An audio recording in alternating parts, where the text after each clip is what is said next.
PR Connections Radio presents.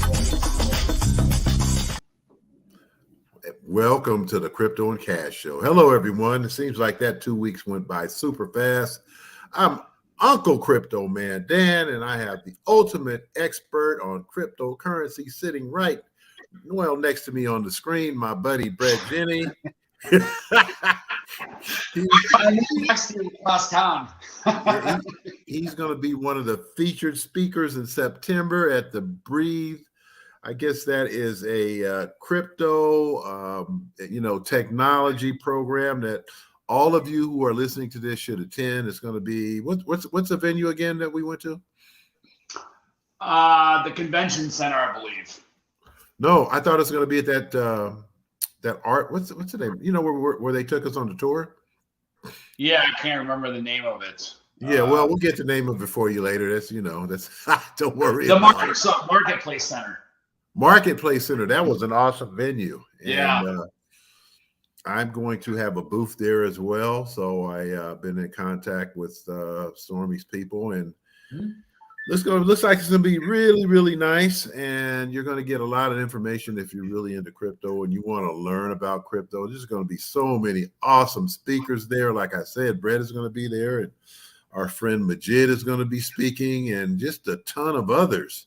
And so those of you who really want to get just get your feet wet into crypto, don't be, like I always say, don't be afraid of it. Embrace it. Just come on down. Let's check it out. I'll be there. Bret will be there. Yeah, it's multifaceted reasons. Number one, it's if you want to learn about crypto, it's everything that's Web3, whether it's blockchain, metaverse, crypto, everything in between. So it just gives you an overall knowledge of who's doing what in the space and what's happening, and just an educational experience, period. And number two, even if you want to learn a little bit about it, but I don't want to delve too much into it, 70% of the attendees there will be CEOs or founders. So to say that it's a very good venue for networking is an understatement, when 70% of the attendees, like I said, are either going to be CEOs or founders. So come in and get a Web3 experience, learn about it and everything you can. And then it's also obviously a great place for networking as well. So, go through Dan or I know that I'm going to be having a discount a discount code here in about another month, which will significantly knock down the price from like $350 to around $100. And I'm sure Dan will do the same way. But yeah, I mean, it's a great experience for everyone. Networking, learning about Web3, meeting Dan and I, come on down. You know what? You just educated me, because I didn't realize that a lot of the attendees would be CEOs. That just makes it even better. So you were at the Breathe networking thing that we had last week, and you were there when they did the round of funding with the angel investors and the VCs, right? The venture capitalists. Yes. So we got, you got to sit there and see real venture capitalists, that one couple, right? That was, my God. They formed angel investors in Detroit. I mean, they were there to invest $10 million, and $8 million of it was their own money. So, right. It was real deal things. It was people like one guy, remember that guy who came up with a 3D printer?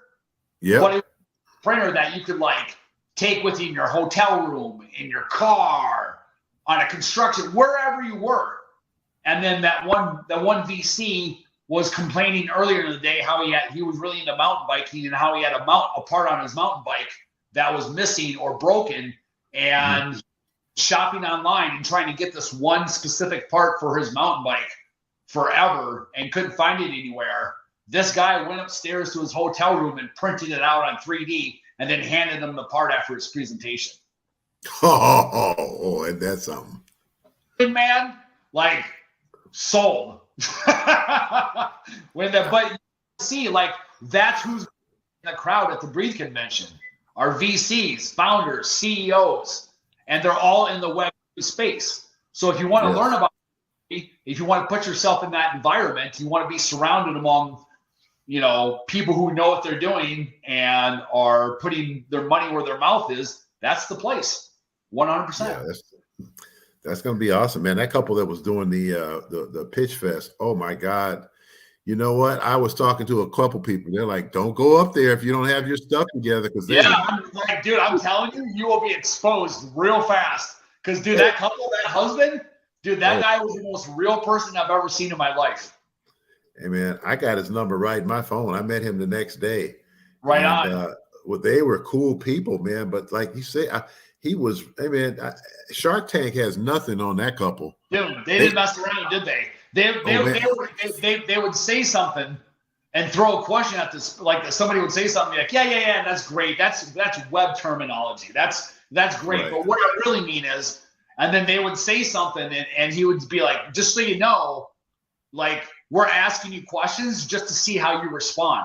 We want to see how you respond. We want to see how you carry yourself. We want to see how you answer us. Like all these different elements they're looking for, right? You know, like he said, he goes, listen, I've got 6, my wife and I have 6 kids upstairs in our hotel room. By us investing $8 million of our own money into you, that's money we are taking away from our family and our kids to invest in you. So we need to make sure that we have everything down and that we believe, so you can't blame them. But but they were real, like that with real conversations, no messing around. I mean, I totally agree. You didn't totally agree. Other, you would be exposed. Hey man, I was just sitting there, man. I was just so impressed by their knowledge. They were young.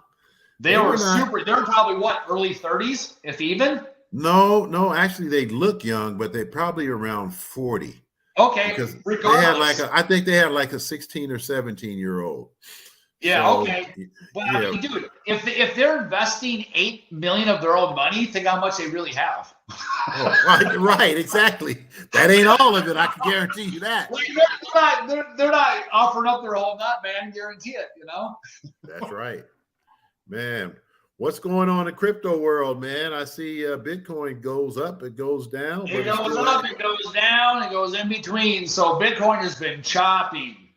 So from, here's the way I look at it. And this is coming from me following and looking at different content from different respectable traders that I know in the crypto world that I've followed for years. And I know they know what they're doing. And they're all kind of the same, which is nothing really means anything at this point unless it's below 25 or above 31. So it's been ranging between that like 25,500 or 26,000 range to that $29,000, $30,000 range for like the last month. It's just been ranging, chopping up and down, up and down, up and down, up and down. So there's not going to be any significant move of it going really far down unless we hit 25,000. And there's no real significant move of it really popping up unless we break 31,000. And speaking of that, where we've been for the last month is just sitting there, and it's until it does one or two things, it's just sitting there, But I can say this, that most of the worthwhile altcoins, and altcoins are coins, cryptocurrency coins that are anything other than Bitcoin. When I say altcoins, and I would say that almost all of them in the top 20 that have real life use case utilities on them are near the record lows that they've ever been. And on that note, so if you want to buy some coins that are gonna 50x, 100x, 150x, and then some within the next bull market, now, like, you're not going to probably get them any cheaper than what they're at right now. And they're the lowest they've been for a long time. So they still might go down a little bit, don't get me wrong. And with that being said, if Bitcoin breaks below 25, like, they're going to go lower, 100%. But if it doesn't and it stays around here and eventually goes up, then right now would be a great time to buy an altcoin. I would say take the top 20 coins and pick 10 of them, and you're good to go.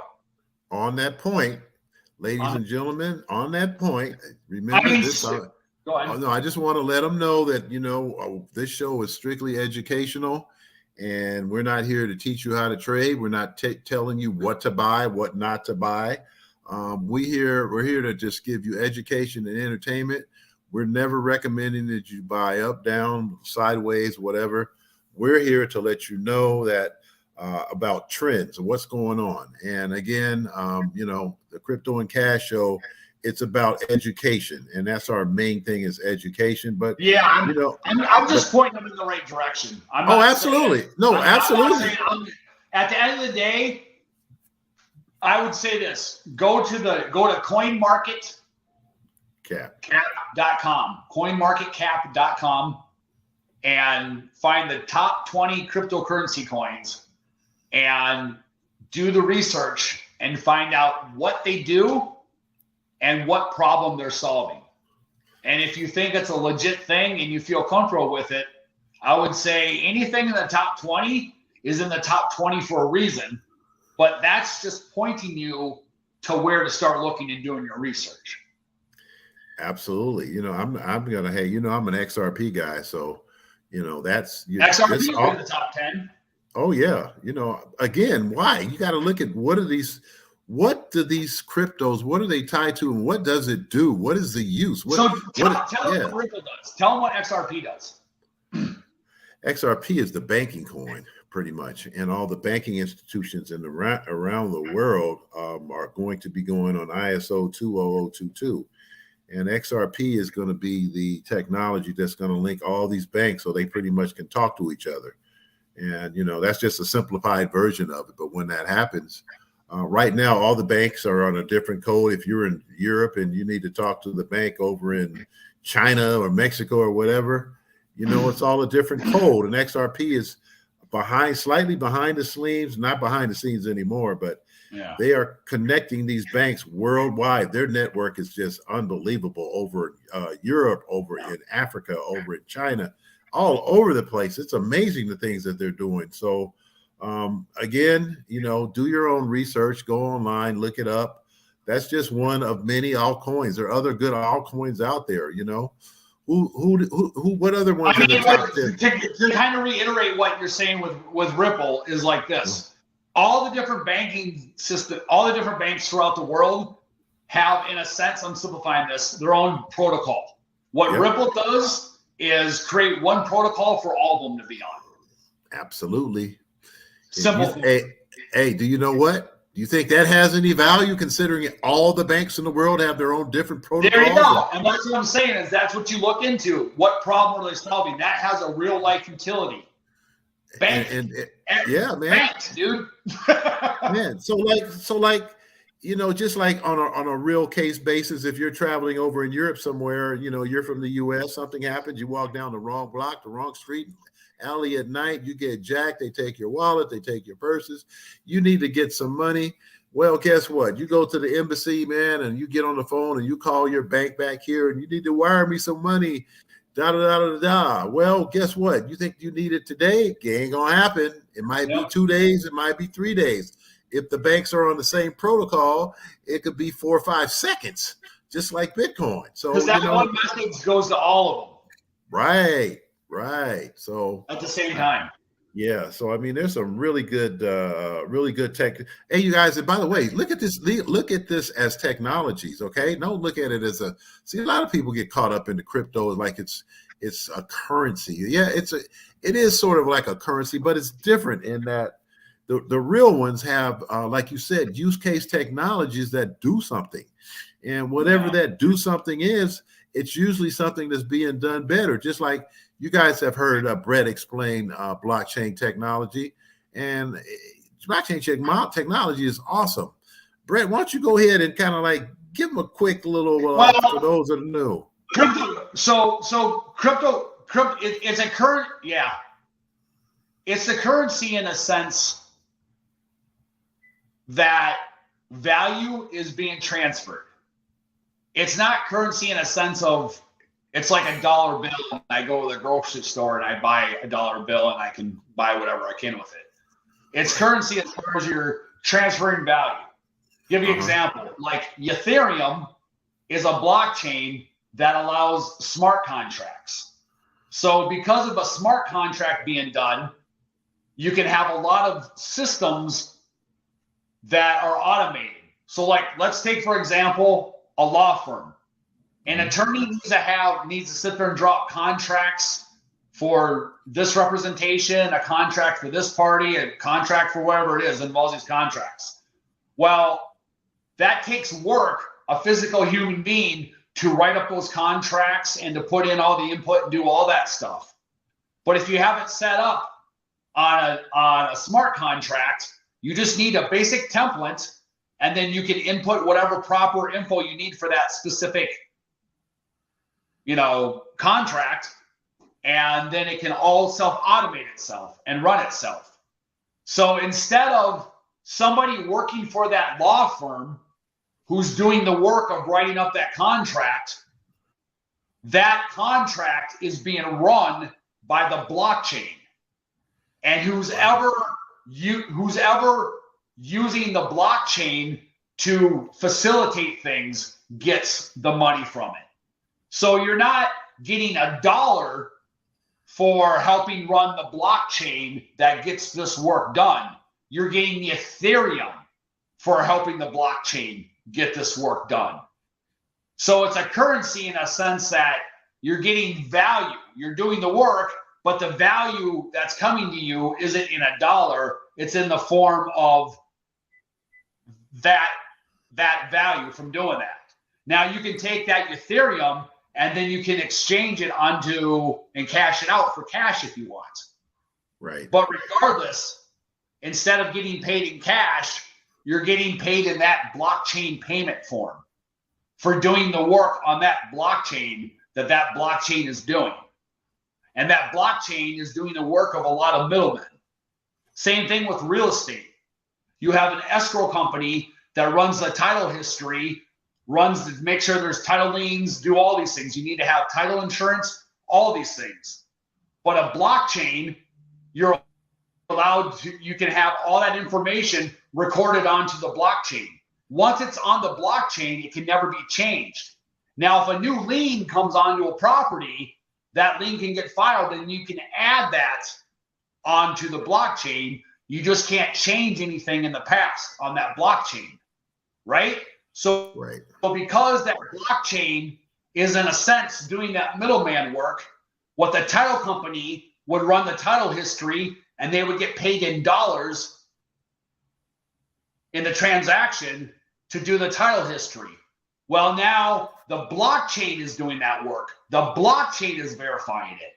And because you're running the blockchain or help run the blockchain, you're helping to facilitate and to verify things. You get paid instead of US dollars, you get paid in Ethereum or whatever that blockchain is.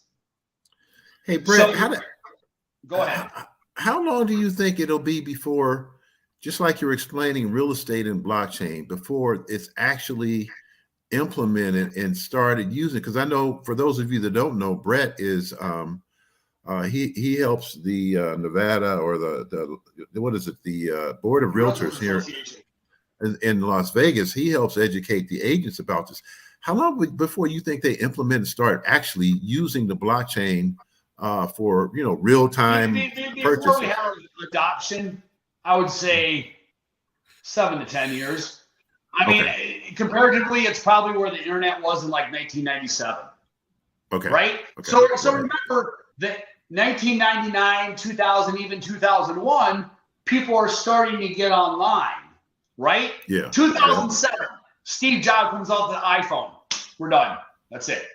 The world, now you're in my hometown in Wisconsin, and you're driving on a country road and you're seeing a farmer on his cell phone doing his business.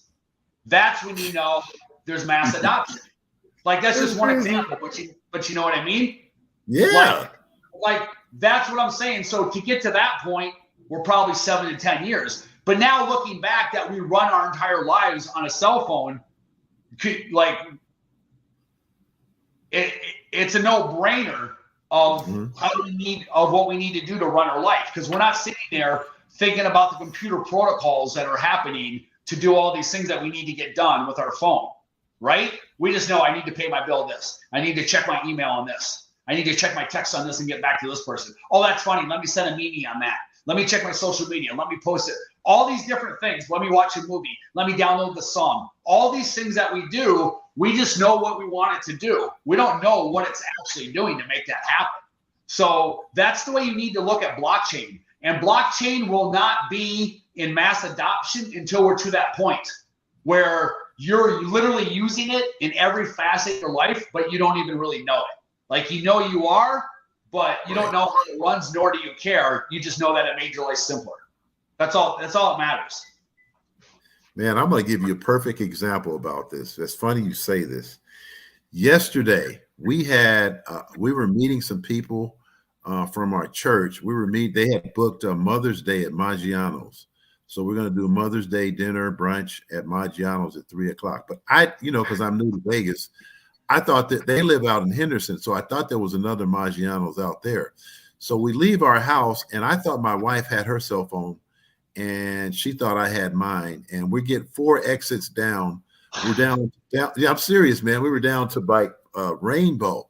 And that's what we discovered that. And then we were like, should we go back and get the phones? And then like, you know what? It can't. Let's just go to Henderson. I know they'll tell us where Maggiano's is. Yeah. We get all the way out to Stephanie Boulevard. And then we realized we asked a couple people. And I thought for sure there was one out there in the mall over there.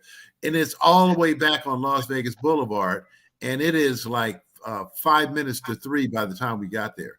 So we are freaking out. No phone. We had to pull over. No, remember. So I mean, when you pull over to the gas station, what did you used to have over there when you needed a phone? The telephone booth. Yeah.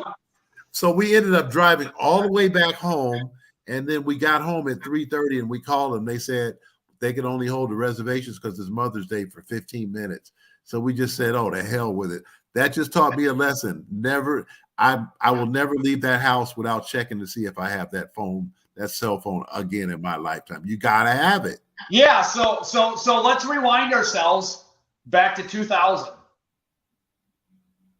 Now, having that conversation of what you just said to me, would you have any idea how to grasp and understand what you're saying if this was in the year 2000 and you're saying the exact same thing right now? Dude, 2010. 2015. Yeah. So think of being back in 2000, and you like right now you're like, man, it just made me realize my whole life is dependent on it because it does just basic little things. Yeah. And that's how you run your life now, and you associate running your life now. But if you were explaining what you just said right now, back in 2000, you'd be like, what the hell is this guy? You wouldn't be able to really what do you mean it's every day in my life? What do you mean I can just get directions on my what do you mean? And that's what I say about like blockchain right now is just sit back, strap on your seatbelts. We're gonna get there. Yeah, I guess so, man. It's kind of crazy. Well, I tell you, man, this whole technology of cryptocurrency, Web3, metaverse, and what's the other thing that is very popular? NFCs. Do you NFTs? What is your opinion about NFCs? Because NFTs. NFTs. Yeah. Well, the whole JPEG thing behind it, got my attention, and I'm not into NFTs for the reason now, like I was when I first got into NFTs. Okay. By that I mean I had heard about NFTs as far as there's these cartoon characters, JPEGs, and they're going for thousands of dollars and blah, blah, blah, blah. And that whole idea is like 98% of them are scams and there's nothing behind them and all that stuff. Right. But that trend, what that did is that made me start paying attention to what an NFT was. And then I started thinking in terms of, well, how is this, forget these cartoon character JPEGs. How is an NFT associated with real life utility? And that's where I'm interested in, which is real life utility. So we can have a whole conversation about the cartoon JPEGs. Honestly, at the end of the day, it's memberships. Like okay, you want to go to a Tony Robbins seminar. And you see like these real estate masterminds, right? Right. Like $25,000 to get together with other high net worth individuals, and what you're doing is you're paying a lot of, like a frat, dude. You're paying a lot of money for a network of people, right? So that's what a lot of them resemble now, like the NFTs that are worth thousands of dollars. It's because it's basically a membership into a Discord chat with all these other people that can help you whatever and excel in their areas. So it makes sense because you're networking with the right people. Yeah. But for other real life utilities, I'm talking about like with homes, right? So all the NFTs is proof of digital asset, and it's on a blockchain. A blockchain can never be changed, and it's completely.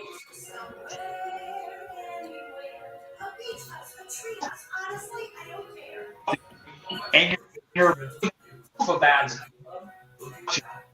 You house. Bret, I go on chain. That we're I think we're having some technical difficulties. Yeah, we're running out of time too. So yeah. So why? Hey, well, you know what? We'll continue this conversation in a couple of weeks on our next Crypto and Cash show. Ladies and gentlemen, thank you so much for attending today.